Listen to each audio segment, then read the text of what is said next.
Hello everyone, this is Dr. Asif Khan and I am back with another video from class 12, and today we will discuss a very important topic from molecular basis of inheritance, and the topic is DNA replication. So DNA replication means the formation of DNA, the synthesis of DNA exactly the same as it is of parental DNA. अब ये process है क्या, क्यों ज़रूरी है और complete जो mechanism है इस टॉपिक से रिलेटेड, इसे समझना बहुत ज़रूरी है क्योंकि डीएनए रेप्लिकेशन सेंट्रल डोग्मा का सबसे पहला स्टेप है। तो रेप्लिकेशन का मतलब ही होता है एग्जैक्ट कॉपी बनाना, या अगर मैं बायोलॉजिकल वर्ल्ड में बोलूं तो it is related to the formation of twins. Twins replica या एग्जैक्टली अगर मैं कहूं तो इट्स अ कार्बन कॉपी, यानी जैसा वो पेरेंटल स्ट्रैंड है, पेरेंटल डीएनए है, बिल्कुल वैसा ही न्यू डीएनए सिंथेसाइज्ड होगा। तो इस डीएनए रेप्लिकेशन में सबसे इंपॉर्टेंट चीज क्या है कि ये पूरा जो प्रोसेस है it is related to the formation of DNA.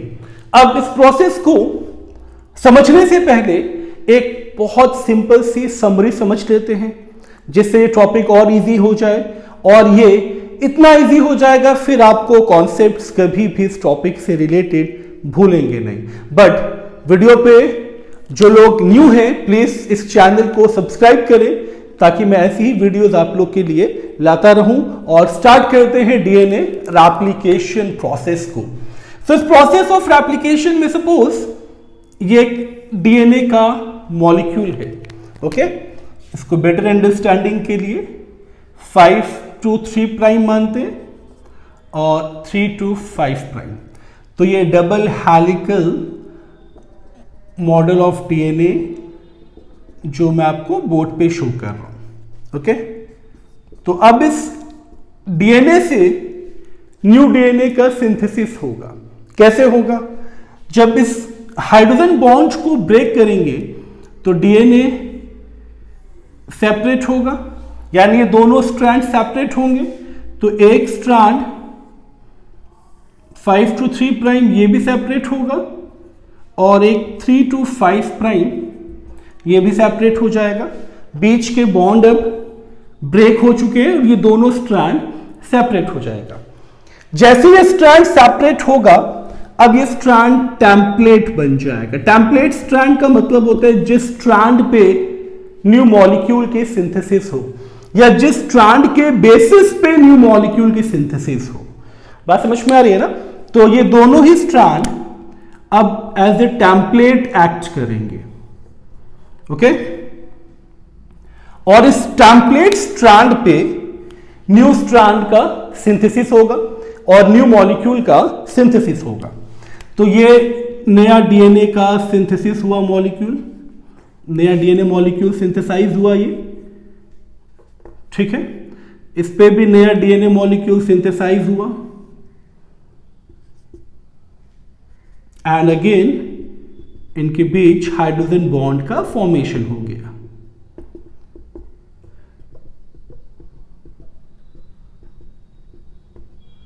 ठीक है।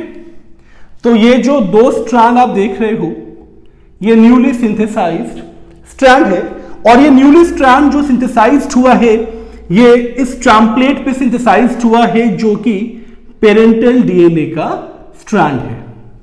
बात समझ में आ रही है ना? अब ये जो पेरेंटल डीएनए का स्ट्रैंड है जिसे टेम्पलेट स्ट्रैंड बोला जाता है क्योंकि इसी पे न्यू मॉलिक्यूल का सिंथेसिस होता है।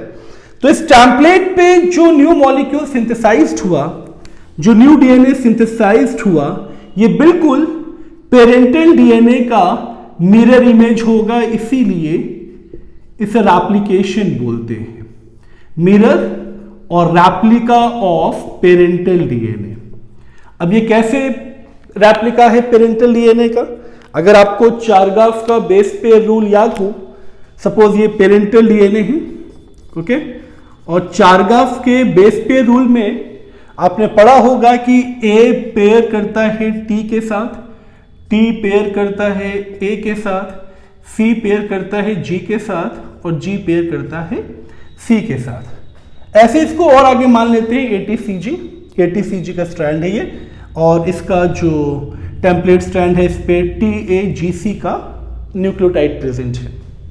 अब देखिए ये जो स्ट्रैंड है विच इज 5 to 3 प्राइम, जब ये एज ए टेम्पलेट एक्ट करेगा तो सेम स्ट्रैंड टेम्पलेट की तरह एक्ट कर रहा है ना, तो इस पे भी यही मॉलिक्यूल रहेगा, यही न्यूक्लियोटाइड रहेगा, ATGC, ATG and C।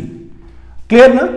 Similarly ये भी पेरेंटल स्ट्रैंड है जो टेम्पलेट की तरह एक्ट कर रहा है, तो इस पे भी सेम न्यूक्लियोटाइड रहेगा, TACG, TAC and G।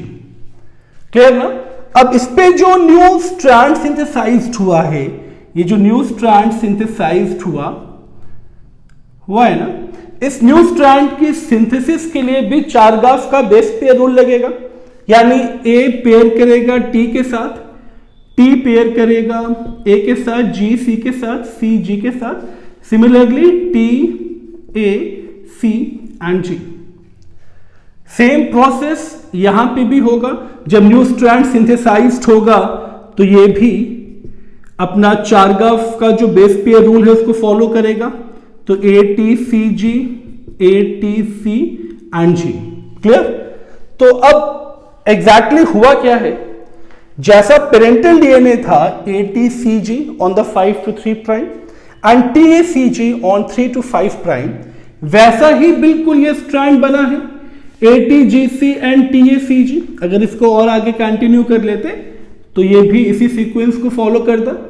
Similarly जैसा ये स्ट्रैंड बना है बिल्कुल ऐसा ही स्ट्रैंड ये भी है, देखिए AT यहां पे सॉरी G है, GC और CG, तो ATGC, ATGC, TACG and TACG। और एग्जैक्टली अगर हम देखें तो इन दोनों स्ट्रैंड के न्यूक्लियोटाइड्स, इन दोनों स्ट्रैंड के बेस एंड पेयर्स, ठीक है, इन दोनों स्ट्रैंड के बेस एंड पेयर बिल्कुल रेप्लिका है पेरेंटल डीएनए के बेस एंड पेयर से। यहां पे भी वही सेम बेस पेयरिंग है ना, A and T, T and A, C and G, G and C। Similarly A and T, T and A, G and C, C and G, A and T, T and A, G and C, C and G। तो ये अपने parental DNA का replica है या अपने parental DNA का mirror image formation है। बात समझ में आ रही है ना? तो इस तरह के सिंथेसिस को, इस तरह की डीएनए की फॉर्मेशन को डीएनए का सेमी कंजर्वेटिव रेप्लिकेशन भी बोला जाता है, क्योंकि जो रेप्लिका बना है ये अगर पेरेंटल डीएनए है तो इसे हम डॉटर डीएनए बनाएंगे। ये दोनों जो डीएनए बनेगा दे आर डॉटर डीएनए, और डॉटर डीएनए पेरेंटल डीएनए का रेप्लिका बना है। नंबर 2, ये जो पेरेंटल डीएनए है इसमें दोनों strand as a template act कर रहा था, जिसपे न्यू स्ट्रैंड सिंथेसाइज्ड हुआ है ना। तो इसका मतलब एक स्ट्रैंड पेरेंटल जो कंजर्व्ड स्ट्रैंड है, यानी जो टेम्पलेट है वो कंजर्व्ड स्ट्रैंड है। कंजर्व्ड मतलब जो ऑलरेडी आपके पास पेरेंट से डिराइव्ड हुआ है। सिमिलरली ये भी टेम्पलेट के साथ कंजर्व्ड स्ट्रैंड है। अब इस तरह का एप्लीकेशन जिसमें एक स्ट्रैंड पेरेंटल डीएनए का कंजर्व्ड है और एक न्यूली सिंथेसाइज्ड हो रहा है, तो इस तरह के एप्लीकेशन को सेमी कंजर्वेटिव रेप्लिका बोला जाता है या रेप्लिकेशन बोला जाता है। Process is replication and the strand is replica. Clear ना? तो इस सेमी कंजर्वेटिव रेप्लिकेशन में एक चीज क्लियर है ना कि parental strand act as a template, तो ये एक्ट करेगा as a template. Clear? And on template new strand will synthesize. तो टेम्पलेट पे न्यू स्ट्रैंड जो है वो सिंथेसाइज होगा। ओके, तो one parental strand, one newly synthesized, that's why it is known as semi conservative replication. Clear ना? अब एक इंपॉर्टेंट चीज क्या है, ये जो प्रोसेस ऑफ रेप्लिकेशन है इसका लोकेशन क्या है? लोकेशन से भी ज्यादा इंपॉर्टेंट है ये रेप्लिकेशन प्रोसेस होता कब है। इसमें भी एक डिफरेंस क्या है, प्रोकैरियोट एंड यूकैरियोट को अगर हम कंपेयर करें तो लोकेशन भी वरी हो जाता है एंड टाइम ऑफ रेप्लिकेशन भी वरी हो जाता है। ये क्यों वरी हो जाता है, उसका एक रीजन है। फॉर एग्जाम्पल ये प्रोकैरियोटिक सेल है, ठीक है, और इसमें ये प्रोकैरियोटिक का डीएनए है, क्लियर ना? और ये एक यूकैरियोटिक सेल है और इस यूकैरियोटिक सेल के न्यूक्लियस में ये डीएनए का स्ट्रैंड है,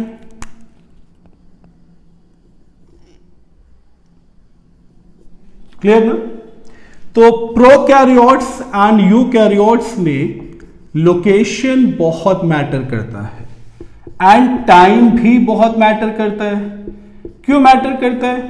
प्रोकैरियोट्स में रेप्लिकेशन होता है इन द साइटोप्लाज्मिक मैट्रिक्स, क्योंकि ट्रू न्यूक्लियस तो है नहीं, ठीक है, और कोई स्पेसिफिक साइट भी नहीं है। तो प्रोकैरियोट में replication takes place in the cytoplasm, तो रेप्लिकेशन साइटोप्लाज्म में होगा। और यूकैरियोट में रेप्लिकेशन होगा इनसाइड द न्यूक्लियस, क्योंकि ये न्यूक्लियर मेम्ब्रेन है और न्यूक्लियर मेम्ब्रेन से ये इंडिकेट हो रहा है कि DNA is present inside the nucleus on the chromosome. तो यूकैरियोट में it takes place inside the nucleus. खैर, लोकेशन तो बहुत सिंपल है to understand the replication process on the basis of cell, but time बहुत मैटर करता है। Replication process prokaryote and eukaryote में होगा कब? आपको याद है, अगर आपने सेल साइकिल पढ़ा है तो प्रोकैरियोट्स में, प्रोकैरियोट्स नहीं, पहले आप यूकैरियोट समझिए। यूकैरियोट में इस तरह का एक सेल साइकिल था, आपको याद होगा, आपने अगर सेल साइकिल पढ़ा है तो इस तरह से सेल साइकिल आपने पढ़ा था, ओके, जिसमें एक था आपका M phase, the exactly mitotic phase, जहां पे सेल डिवाइड हो जाता था, और ये जो पूरा फेज था जिसे इंटरफेस बोला जाता है, इस इंटरफेस में सेल प्रिपेयर करता था अपने आप को फॉर द डिवीजन। तो ये 3 पार्ट्स में डिवाइडेड था, एक G1, देन ये जो फेस है ये S face, synthesising face, and ये G2 फेस था, याद है ना आपको? और इस S फेस में, S और सिंथेसाइजिंग फेस में, सिंथेसाइजिंग फेस में सेल अपने सभी कंटेंट्स को डबल करता था। इन केस ऑफ ऑर्गेनेलेस, जैसे न्यूक्लियस को डबल करता था, माइटोकॉन्ड्रिया को डबल करता था, तो जितनी क्वांटिटी होती थी ऑर्गेनेलेस की, वो सारी क्वांटिटी डबल हो जाती थी। ये इंपॉर्टेंट इसलिए भी है, आपको याद होगा एन फेस और माइटोटिक फेस को हम इक्वेटोरियल डिवीजन भी बोलते हैं। यानी एक चीज तो क्लियर है ना कि जब भी सेल डिवाइड होगा, सपोज ये एक सेल है अलोंग विद द न्यूक्लियस, और जब ये डिवाइड होगा इनटू 2 डॉटर सेल्स, तो ये डिवीजन जो होगा ये इक्वेटोरियल डिवीजन होगा। इक्वेटोरियल डिवीजन का मतलब जितना पेरेंट सेल में कंटेंट है वो बिल्कुल इक्वली डिस्ट्रीब्यूट होगा इनटू द डॉटर सेल्स। तो that's why this is known as equatorial division, clear ना? तो जब सब कुछ डबल हो रहा है तो ये अंडरस्टूड है कि सिंथेसाइजिंग फेस में डीएनए का भी रेप्लिकेशन होगा, डीएनए भी डबल होगा। बात समझ में आ रही है ना? रेप्लिकेशन कैसे होगा इसका तो मैंने एक समराइज्ड फॉर्म बता ही दिया है, अभी उसको हम लोग डिटेल में कवर करेंगे। बट यूकैरियोट्स में रेप्लिकेशन होगा सिंथेसाइजिंग फेस में, बट प्रोकैरियोट में ये चीज फॉलो नहीं होती। तो प्रोकैरियोट में रेप्लिकेशन चलता रहता है, रेप्लिकेशन होता रहता है, ये वेट नहीं करता है अपने प्रोसेस के लिए, अपने सेल साइकिल के लिए। बात समझ में आ रही है ना? तो यूकैरियोट के लिए ये स्टेप इंपॉर्टेंट है, प्रोकैरियोट में ये स्टेप फॉलो नहीं होता। ये भी क्लियर ना? तो लोकेशन भी क्लियर हो गया। अब लोकेशन से ज्यादा इंपॉर्टेंट है रेप्लिकेशन प्रोसेस का मैकेनिज्म क्या है। मैकेनिज्म का मतलब प्रोसेस स्टार्ट कैसे होगा, प्रोसेस कंप्लीट कैसे होगा, और इन दोनों प्रोसेस को मतलब from the starting to the end समझने के लिए वीडियो को एंड तक जरूर देखें, क्योंकि mechanism is one of the most important topic from DNA application and it is very easy to understand अगर आप इस वीडियो को बिगिनिंग टू एंड देख रहे हैं, specially the mechanism part. So mechanism of DNA application ये भी worry करेगा प्रोकैरियोट्स एंड यूकैरियोट्स में। तो ये भी हम लोग अभी डिस्कस करेंगे कि किस प्रोसेस को प्रोकैरियोट में ज्यादा इंपॉर्टेंस देना है और किस प्रोसेस को यूकैरियोट में ज्यादा इंपॉर्टेंस देना है। तो डीएनए एप्लीकेशन जो प्रोसेस है इसमें एक चीज समझना बहुत जरूरी है। लोकेशन तो हम समझ चुके हैं, प्रोकैरियोट में takes place inside the cytoplasm और यूकैरियोट में it takes place inside the nucleus during the S phase of cell cycle, synthesizing phase. Clear ना? बट इस रेप्लिकेशन का जो कंप्लीट मैकेनिज्म है ये प्रपोज्ड किया था वॉटसन एंड क्रिक ने, और वॉटसन एंड क्रिक ने बहुत सिंपल मैकेनिज्म दिया था, और according to Watson and Crick they proposed a very simple mechanism. और इस सिंपल मैकेनिज्म का मतलब क्या है? इस सिंपल मैकेनिज्म का मतलब है कि the entire application process is based on DNA itself. Why itself? Because both the strand act as a template and is capable to synthesize the new molecule over that. मेरी बात समझ में आ रही है ना? तो वॉटसन एंड क्रिक ने सिंपल मैकेनिज्म दिया कि when DNA strands get separated, क्योंकि अगर इसको टेम्पलेट की तरह एक्ट करना है तो इन दोनों स्ट्रैंड को सेपरेट होना मस्ट है। तो DNA strand separates to act as a template. Okay, तो ये टेम्पलेट की तरह एक्ट करने के लिए सेपरेट होगा।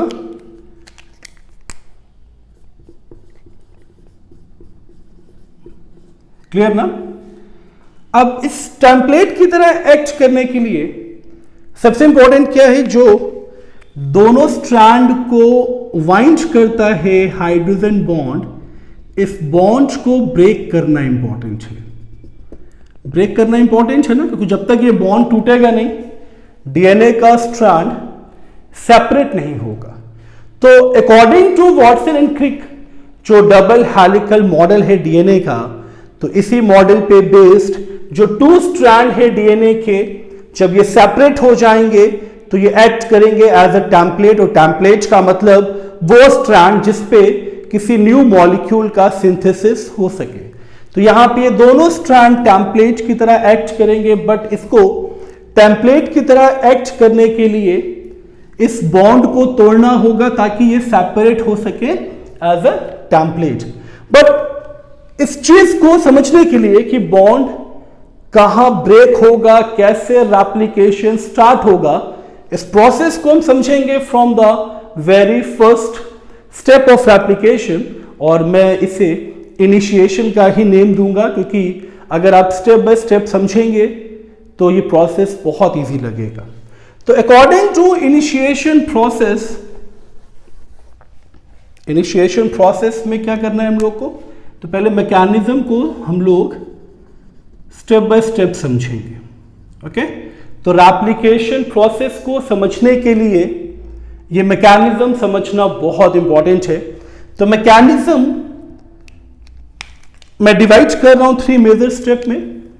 तो पहले हम लोग डिस्कस करेंगे इसका इनिशिएशन वाला पार्ट। ओके, ये सिर्फ समझने के लिए है and it is very easy to understand. तो इनिशिएशन का मतलब रेप्लिकेशन इनिशिएट कहां से होगा, स्टार्ट कहां से होगा। अब सपोज इस पार्ट को बहुत अच्छे से आपको समझना है। ये डीएनए का जो स्ट्रैंड है, ठीक है, इसमें सबसे पहला एम है to find out origin of replication. Origin of replication मतलब जहां से रेप्लिकेशन स्टार्ट होगा। अब इस ओरिजिन ऑफ रेप्लिकेशन को भी समझने के लिए एक चीज आपको ध्यान देना है। अगर ये डीएनए यूकैरियोटिक सेल का है, ओके, यूकैरियोट का डीएनए और प्रोकैरियोट के डीएनए का डिफरेंस क्या है और ओरिजिन ऑफ रेप्लिकेशन क्यों वरी करता है, ये हम लोग अभी समझेंगे। तो यूकैरियोटिक डीएनए में सपोज ये 3 सेगमेंट्स है और इन तीनों सेगमेंट्स का रेप्लिकेशन होगा। तो रेप्लिकेशन के लिए सबसे इंपॉर्टेंट पार्ट क्या है, मान लीजिए इस स्ट्रैंड का रेप्लिकेशन हो रहा है, तो रेप्लिकेशन के लिए इस स्ट्रैंड को सेपरेट होना पड़ेगा, सेपरेट होना पड़ेगा ना। तो सपोज इस पर्टिकुलर पार्ट से ये डीएनए का स्ट्रैंड सेपरेट हो रहा है, यानी ये भी टेम्पलेट का काम करेगा और ये भी टेम्पलेट का काम करेगा।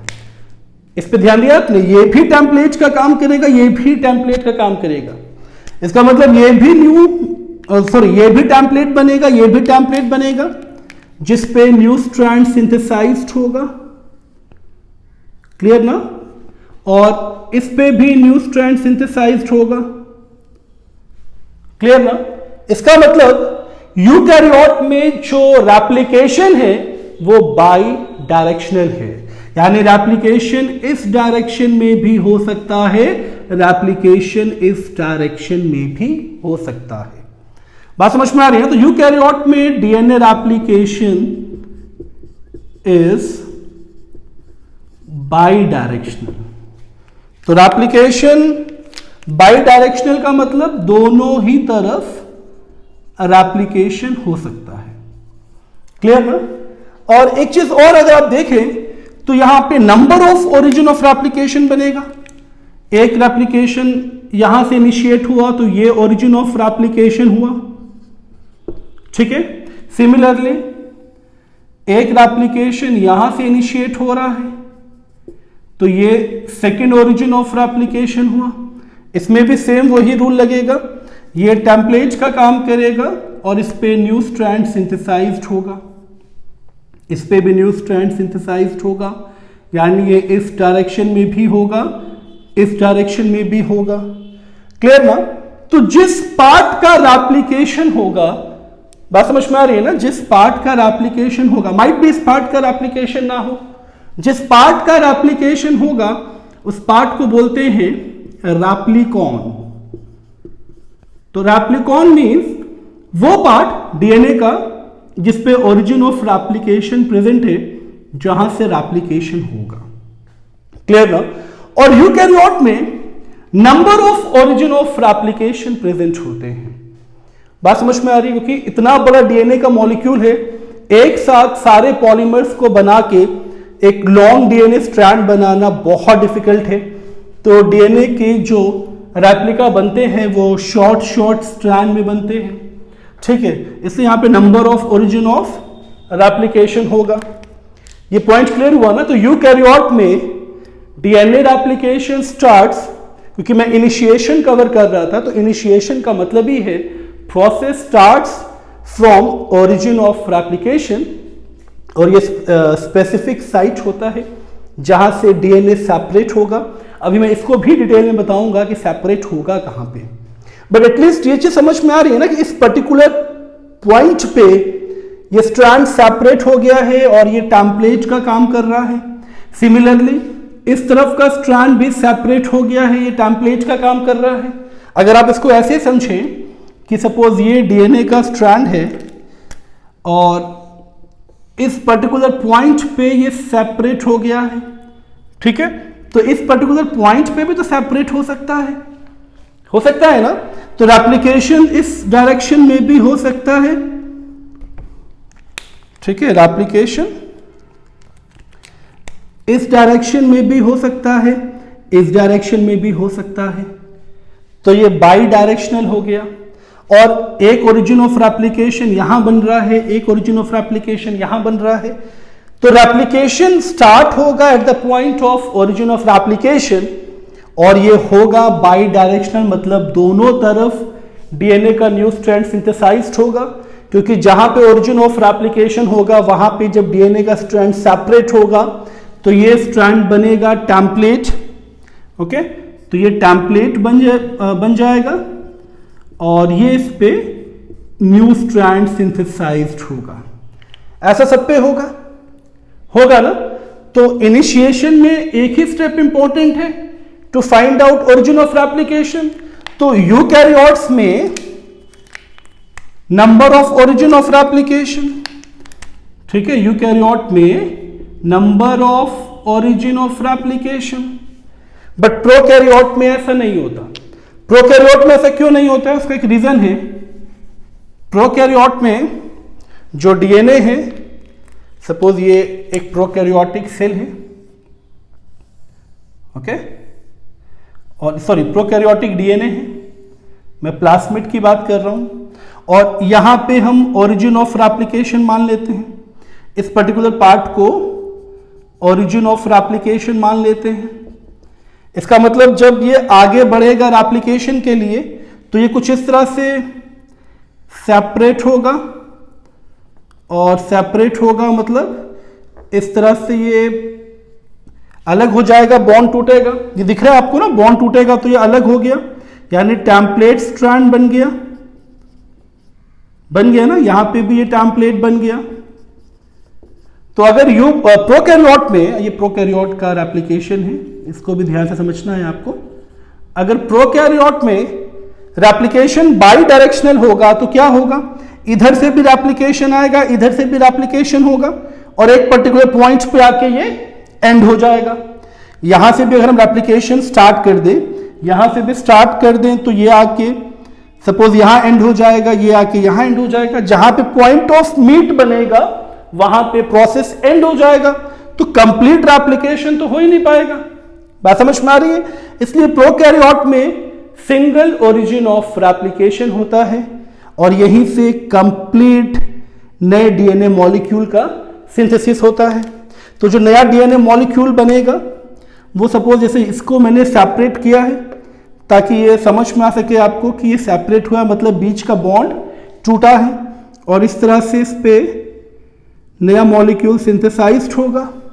और ऐसे ही ये नया मॉलिक्यूल जैसे जैसे ये स्प्रेड होता जाएगा, बॉन्ड टूटता जाएगा, ऐसे ऐसे ही ये अपना नया मॉलिक्यूल सिंथेसाइज करता चला जाएगा और एक ही डायरेक्शन में ये सिंथेसाइज करेगा। तो जिस तरह का ये डीएनए है बिल्कुल एग्जैक्टली वैसा ही डीएनए बनेगा।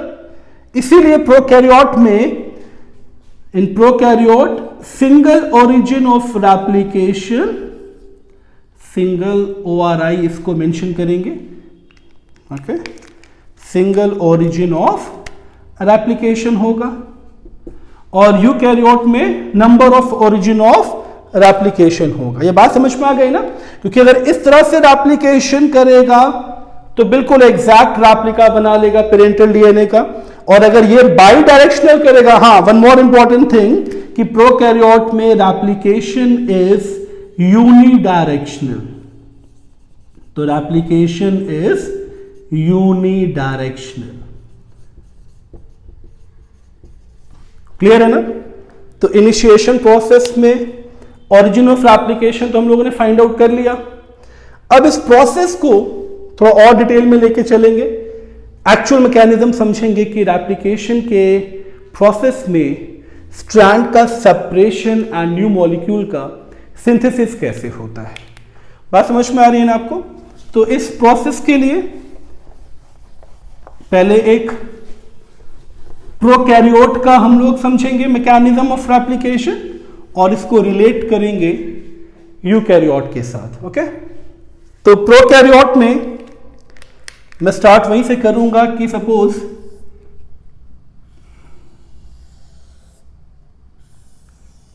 ये प्रोकैरियोटिक डीएनए है, ठीक है, और मैं इसके एक सेगमेंट को कट करके बाहर शो कर रहा हूं ओके, जिसको हमें रेप्लिकॉन बनाना है। रेप्लिकॉन का मतलब जानते हैं ना, रेप्लिकॉन मतलब जिस पे रेप्लिकेशन होगा। तो ये पूरा जो यूनिट है दिस इज रेप्लिकॉन। क्लियर ना? अब प्रोकैरियोट में रेप्लिकेशन के लिए सिंपल सा स्टेप है कि पहले आपको origin of replication find out करना है। तो ओरिजिन ऑफ रेप्लिकेशन के लिए सपोज इस वाले पॉइंट को, क्योंकि यहां पे भी एक इंपॉर्टेंट स्टेप है, यहां 3 यूनिट्स प्रेजेंट होती हैं। ठीक है, ये AT रिच यूनिट है। ठीक है, AT एंड TA।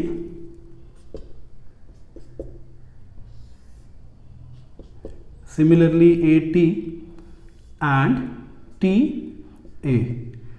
तो ये जो यूनिट आप देख रहे हैं ना, AT TA TA, ये AT रिच एरिया है, AT रिच यूनिट है।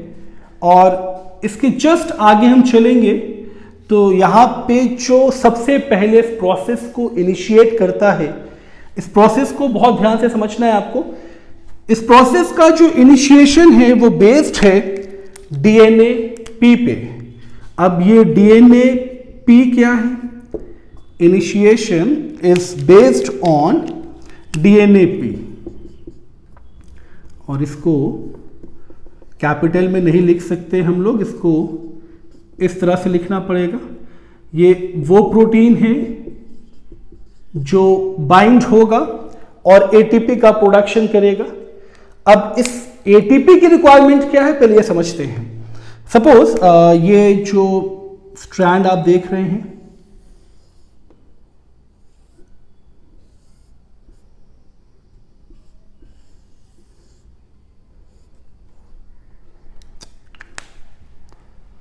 ये प्रोसेस थोड़ा सा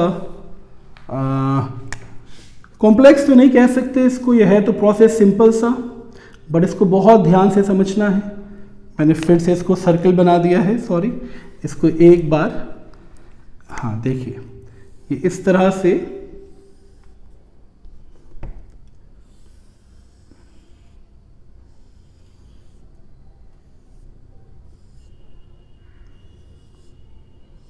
ठीक है, ये इस तरह से,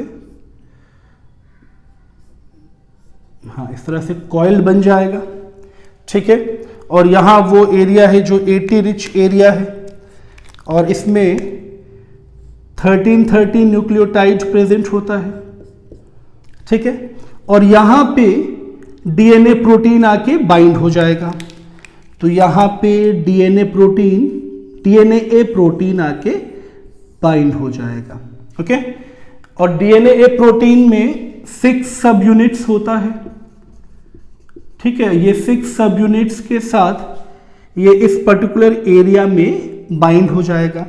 जिस एरिया में ये बाइंड होगा, डिफरेंस क्या है, इनिशिएशन वाले एरिया पे 13 बेस पेयर का डिफरेंस था, यानी एक न्यूक्लियोटाइड से, एक सेगमेंट से आप कह सकते हैं दूसरे सेगमेंट तक 13 बेस पेयर का प्रेजेंस था, और इस एरिया में 9 बेस पेयर का फॉर्मेशन होता है। ठीक है, खैर इसको बहुत डिटेल में नहीं जाना है आपको लेके कितना बेस पेयर बनता है, मैं इसको बहुत सिंपली बताऊं ताकि आप लोग इसमें बिल्कुल कंफ्यूज्ड ना हो। ये जो DNA-P है, DNA प्रोटीन, इसको सिर्फ आपको याद रखना है क्योंकि ये वो प्रोटीन है जो ATP प्रोड्यूस करता है, और इसी की ATP को यूज करके हेलिकेस हाइड्रोजन बॉन्ड को तोड़ता है और DNA का जो स्ट्रैंड है वो सेपरेट होता है।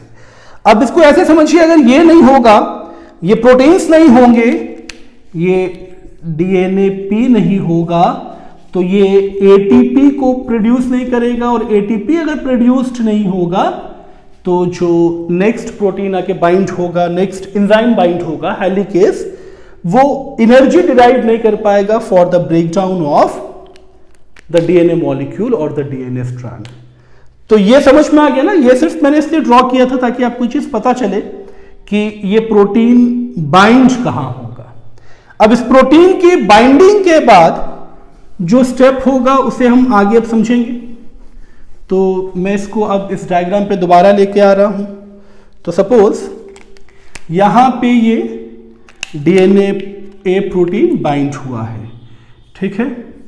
तो ये 6 मॉलिक्यूल पे बेस्ड है।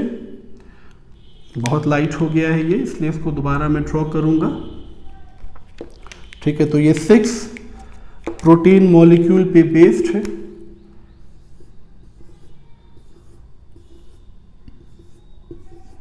ठीक है। तो ये जो डीएनए पी है,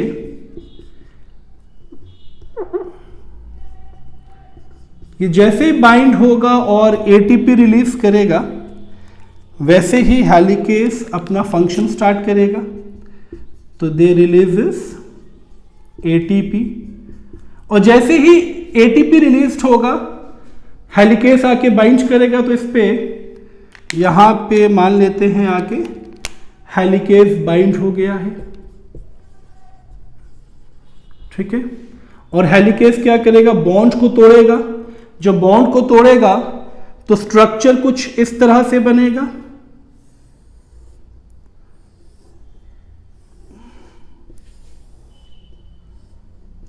इस तरह से बनेगा ना, बीच का बॉन्ड टूट गया बट यहां पे बॉन्ड्स लगे हुए हैं, ठीक है। यहां पे बॉन्ड्स लगे हैं, यहां बॉन्ड टूट गया, यानी अब ये दोनों स्ट्रैंड जो हैं ये टेम्पलेट का काम करेगा, ठीक है। ये टेम्पलेट बन गया और ये भी टेम्पलेट बन जाएगा, ठीक। और इस टेम्पलेट स्ट्रैंड पे प्रोटीन प्रेजेंट है ही है, डीएनए पी, और DNA P in ATP produce कर रहा है और हेलिकेस भी बाइंड हो चुका है। तो यहां पे मान लेते हैं यहां से ओरिजिन ऑफ रेप्लिकेशन बना है और यहां हेलिकेसेस है।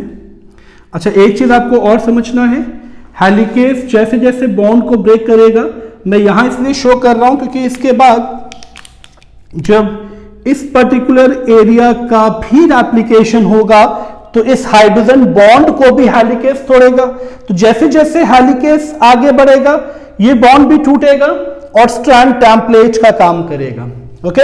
इसका मतलब ये चीज ब्रेक हो चुकी है और ये ब्रेक करता हुआ हेलिकेस यहां तक पहुंचा है, क्लियर। तो ये हेलिकेस एटीपी को यूज करेगा विच इज प्रोड्यूस्ड बाय डीएनएपी, और इस डीएनएपी प्रोटीन का फंक्शन ही यही होता है, ये एटीपी देगा और हेलिकेस इस एटीपी को यूज करेगा, और इस एटीपी को यूज करने के बाद ये ब्रेक डाउन करेगा हाइड्रोजन बॉन्ड का।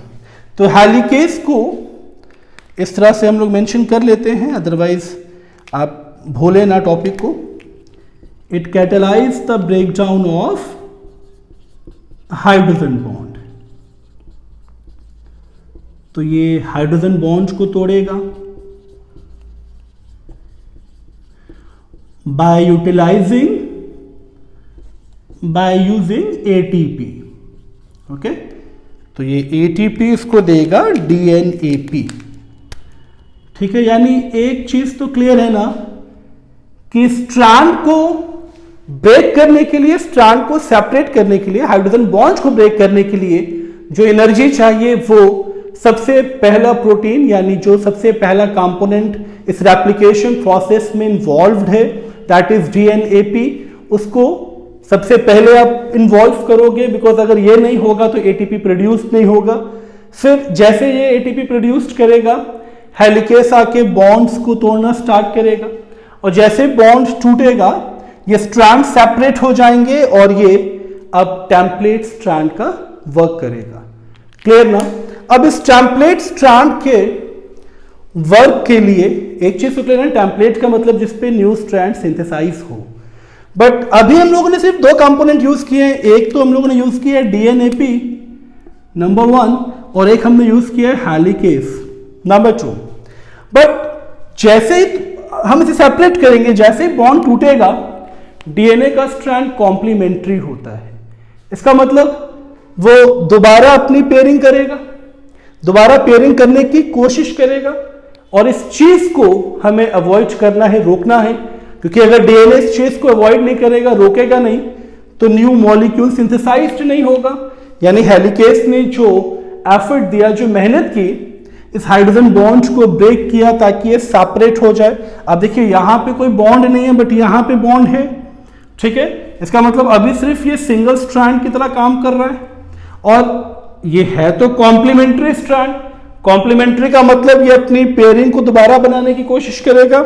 तो इस चीज को अवॉइड करने के लिए इस पे एक टेट्रामेरिक प्रोटीन आके बाइंड होगा। ओके, ये टेट्रामेरिक मतलब 4 मॉलिक्यूल का स्ट्रक्चर है, और इसे बोलते हैं single stranded binding protein, SSBP। Clear? तो ये पूरा आपको अच्छे से सारे स्ट्रैंड को इससे कवर करना है, पूरा स्ट्रैंड इससे कवर होगा। तो अब इस पे मैं सिर्फ 2 कवर कर रहा हूं ताकि ये स्ट्रैंड आपको समझ में आए कि प्रोसेस में चल क्या रहा है। तो पहला स्टेप था DNAP की बाइंडिंग।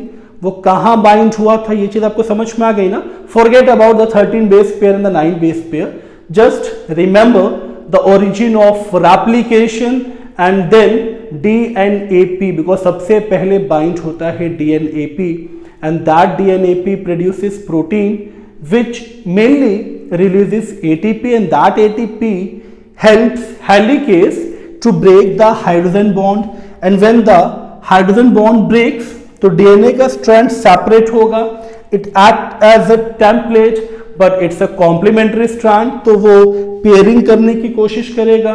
तो इस टेंशन को रिलैक्स करने के लिए सिंगल स्ट्रैंडेड बाइंडिंग प्रोटीन्स को बाइंड करना है पूरे स्ट्रैंड पे, जिसका रेप्लिकेशन होगा, पूरा स्ट्रैंड हम इससे बाइंड कर देंगे।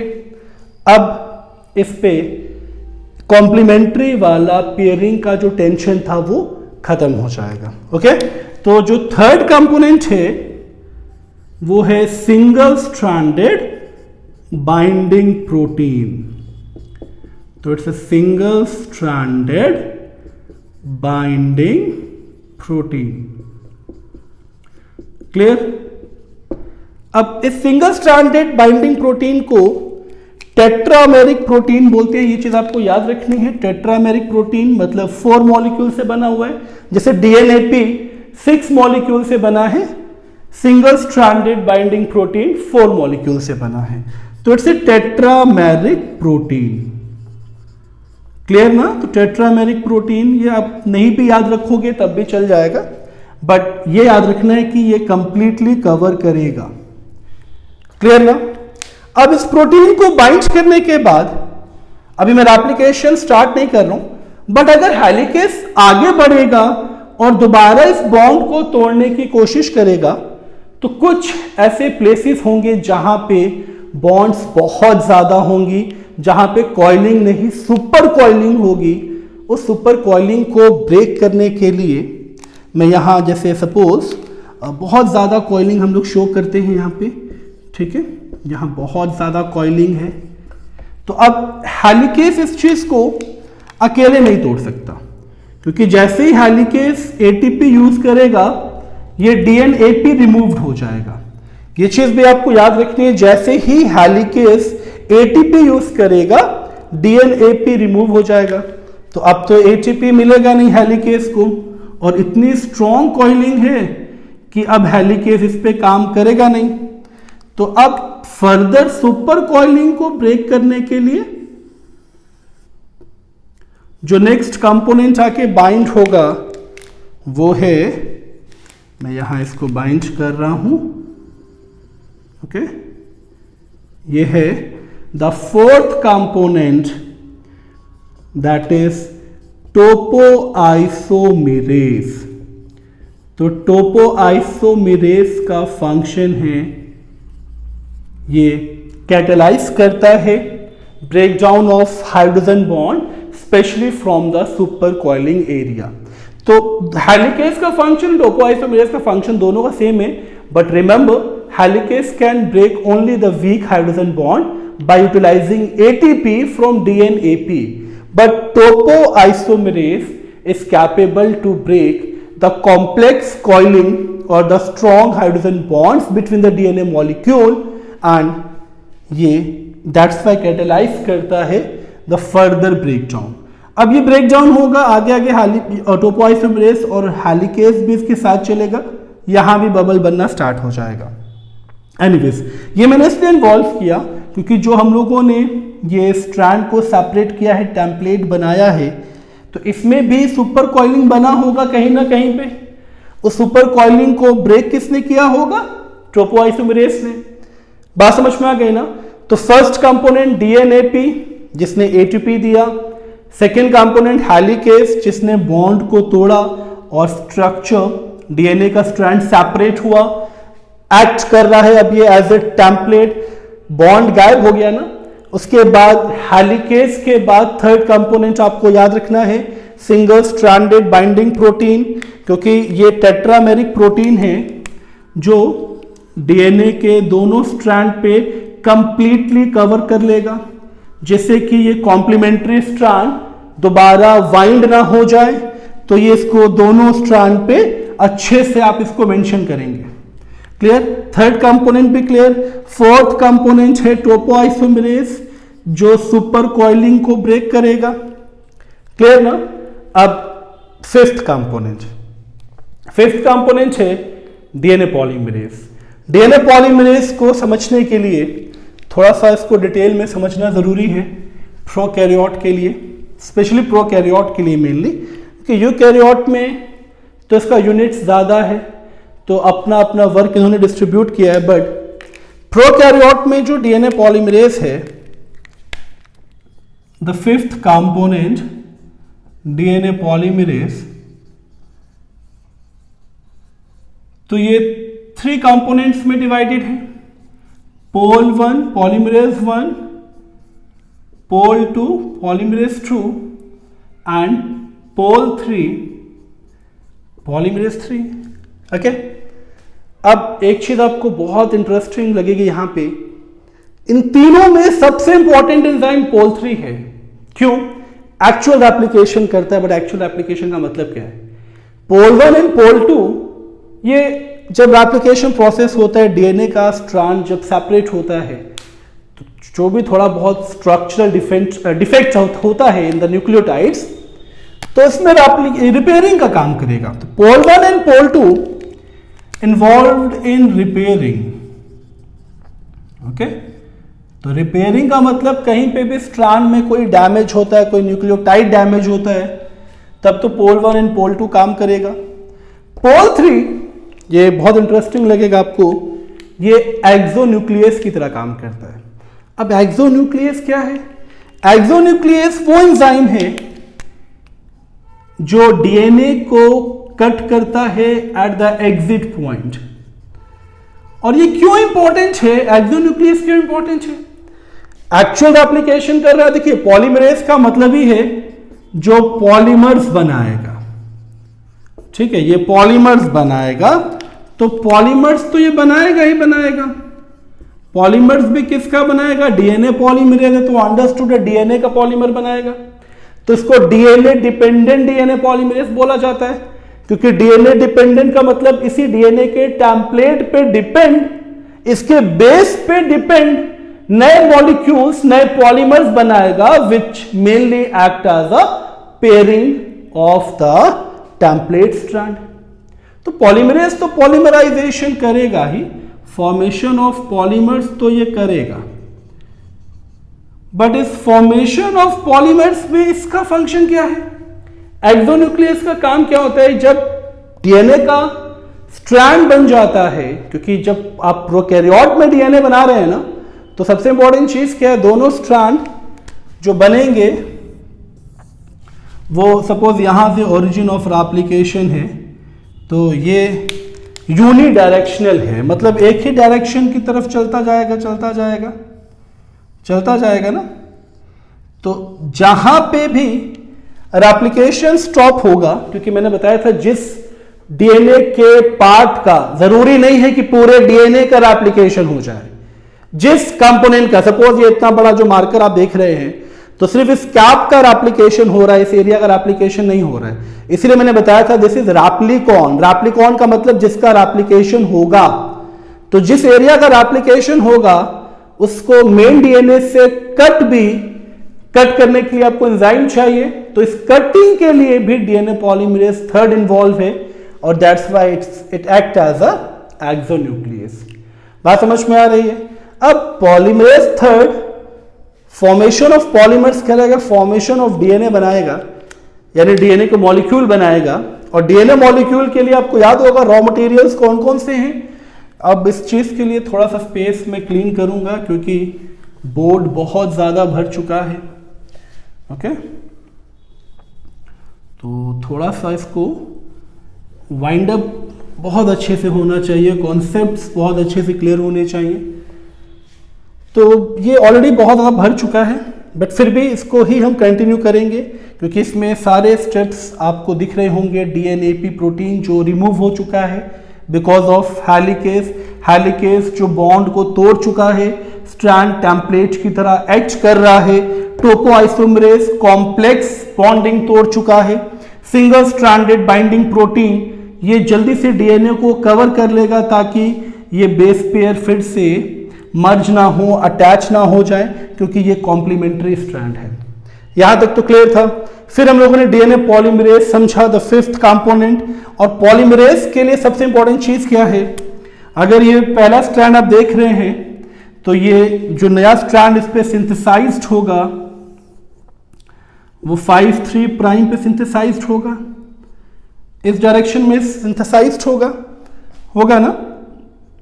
सिमिलरली इस पे जो स्ट्रैंड सिंथेसाइज्ड होगा, मैं दोनों को अलग कलर से इसलिए शो कर रहा हूं ताकि डायरेक्शन में आप कंफ्यूज्ड ना हो। तो इसमें भी आपको समझ में आ रहा होगा, ठीक है। 5' प्राइम और 3' प्राइम ये स्ट्रैंड सिंथेसाइज होगा और इस सिंथेसिस के लिए, इस मॉलिक्यूल के लिए आप डीएनए पॉलीमरेज का यूज करेंगे। तो डीएनए पॉलीमरेज काम कैसे करेगा, कैसे पॉलीमर्स बनाएगा? क्योंकि ये जो पूरा प्रोसेस है प्रोकैरियोट में, ये साइटोप्लाज्म में हो रहा है। यूकैरियोट में तो ये न्यूक्लियस के अंदर होगा। और अगर आपको याद है कि एक न्यूक्लियोटाइड बनाने के लिए 3 जो मेजर कंपोनेंट्स थे, उसमें एक कंपोनेंट तो शुगर था, ओके, ये पेंटोज शुगर था, फिर इस पे हाइड्रोक्सिल ग्रुप था, फिर इस पे फॉस्फेट ग्रुप था, याद है ना। फिर आप इस पे सेकंड जो न्यूक्लियोटाइड बनाते थे, ओ सॉरी, यहाँ पे नाइट्रोजनस बेस तो हम लोगों ने मेंशन किया ही नहीं, अदरवाइज ये न्यूक्लियोटाइड बनेगा ही नहीं, ओके। तो ये जो बॉन्ड बनता था इन दोनों के बीच में, ठीक है, ये फॉस्फोडाइस्टर बॉन्ड बनता था। यानी न्यू न्यूक्लियोटाइड की फॉर्मेशन के लिए हाइड्रोक्सिल ग्रुप का होना मस्ट है। ये एक न्यूक्लियोटाइड है, ये दूसरा न्यूक्लियोटाइड है, और यहां पे फ्री हाइड्रोक्सिल ग्रुप हमको चाहिए। और इस फ्री हाइड्रोक्सिल ग्रुप के लिए डीएनए पॉलीमरेज एंजाइम की बाइंडिंग के लिए हम यूज करेंगे next component, another enzyme that is primase. अब प्राइमेज क्या करेगा, इसको बहुत अच्छे से आपको समझना है।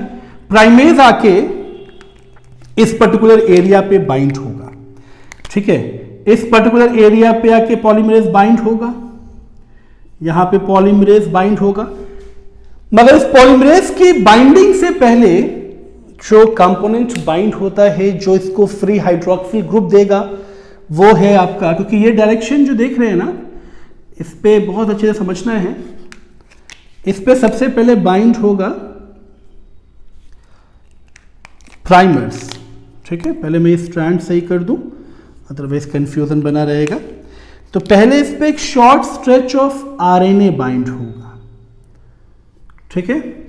ये आरएनए बाइंड हुआ है, शॉर्ट स्ट्रेच ऑफ आरएनए, और इसे प्राइमर्स बोलते हैं, ठीक है।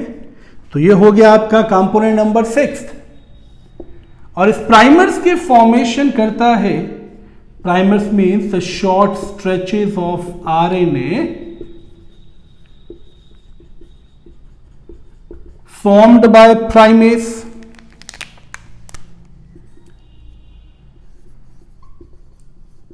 Formed by primase.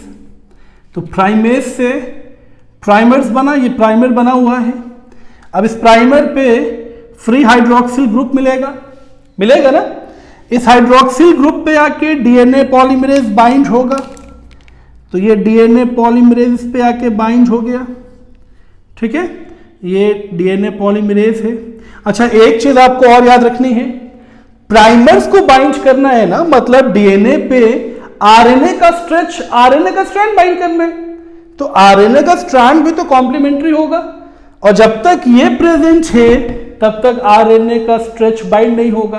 तो जैसे ही प्राइमर्स बाइंड होगा, single stranded binding proteins remove हो जाएंगे। बात समझ में आ रही है आपको? जैसे ही प्राइमर्स बाइंड होगा, single stranded binding proteins remove हो जाएंगे। तो ये भी एक प्राइमर्स हम ले लेते हैं, ठीक है। तो ये प्राइमर जैसे ही बाइंड होगा और single stranded binding protein remove होगा, और इसी प्राइमर्स पे आके डीएनए पॉलीमरेज बाइंड हो जाएगा। प्राइमर्स पे ही क्यों बाइंड होगा? बिकॉज प्राइमर्स के पास फ्री हाइड्रोक्सिल ग्रुप है जिस पे डीएनए पॉलीमरेज आके बाइंड होगा। अब ये पॉलीमरेज पॉलीमराइजेशन करेगा, यानी डीएनए का स्ट्रैंड सिंथेसाइज करेगा। बात समझ में आ रही है ना? तो डीएनए का स्ट्रैंड सिंथेसाइज्ड होगा, तो ये स्ट्रैंड इस पोलैरिटी पे आएगा 5 to 3 प्राइम, और ये 3 to 5 प्राइम की पोलैरिटी पे है, ठीक है। तो ये पूरा जो स्ट्रैंड है, इसका रॉ मटेरियल साइटोप्लाज्मिक मैट्रिक्स से पॉलीमरेज कलेक्ट करेगा और डीएनए के पॉलीमर्स बनाता चला जाएगा। बात समझ में आ रही है ना? और इसी प्रोसेस को ये कंटिन्यूड रखेगा जब तक रेप्लिकॉन का यूनिट कंप्लीटली रेप्लिकेट ना हो जाए। That's why this process is known as semi conservative replication. So सिर्फ आपको स्टेप्स याद रखने हैं for the mechanism. First DNAP, जिसमें 6 मॉलिक्यूल्स थे for the formation of complete protein which releases ATP that breaks the hydrogen bond and the DNA separates and act as a template. Finally, इस strand के template बनते ही इस पे आके bind हो जाता है सबसे इंपॉर्टेंट एंजाइम या component, single stranded binding protein. वो प्रोटीन्स जो इसके कॉम्प्लीमेंट्री स्ट्रैंड को रोकता है कि ये फिर से बाइंड ना हो जाए, फिर से पेयरिंग ना कर लें। देन ट्रोपोआइसोमेरेज जो कॉम्प्लेक्स कॉइलिंग होगी वो ये ब्रेक करेगा, क्लियर ना, डीएनए को रिलैक्स करेगा। एंड फाइनली डीएनए पॉलीमरेज जो कि पॉलीमर्स बनाएगा। तो प्रोकैरियोट में 3 पॉलीमरेज 1, 2 and 3। 1 and 2 सिर्फ रिपेयर मैकेनिज्म इन्वॉल्व होगा, क्योंकि ड्यूरिंग द सेपरेशन किसी भी न्यूक्लियोटाइड में कोई डैमेज होगा तो वो पॉलीमरेज 1 and 2 रिपेयर कर देगा। पॉलीमरेज 3 ये इंपॉर्टेंट है क्योंकि वो एक्सोन्यूक्लियस का भी काम करता है, एज वेल एज वो कंप्लीट पॉलीमराइजेशन भी करेगा, पॉलीमर्स भी बनाएगा। बट पॉलीमरेज की बाइंडिंग के लिए प्राइमर्स होना मस्ट है, बिकॉज प्राइमर्स के पास फ्री हाइड्रोक्सिल ग्रुप है जिस पे डीएनए पॉलीमरेज बाइंड होगा एंड पॉलीमराइजेशन प्रोसेस स्टार्ट होगा and complete polymer of DNA बनेगा। अभी इस सेशन में रेप्लिकेशन इन प्रोकैरियोट में मैं कंटिन्यूअस एंड डिसकंटिन्यूअस स्ट्रैंड की सिंथेसिस नहीं बताने वाला। जो लोग इस वीडियो को देख रहे हैं और कंटिन्यूअस एंड डिसकंटिन्यूअस सिंथेसिस को इस वीडियो में ढूंढ रहे हैं, तो प्रोकैरियोट के मैकेनिज्म से हम लोग कंप्लीट करेंगे DNA application in eukaryotes. So I hope ये सेशन, ये वीडियो आपको पसंद आया है। जो लोग चैनल पे न्यू हैं वो चैनल को सब्सक्राइब कर लें और अपना प्यार दें। इस वीडियो को मोर एंड मोर लाइक करें ताकि मैं ऐसी वीडियोस आप लोग के लिए लाता रहूं। Thank you so much for giving your time.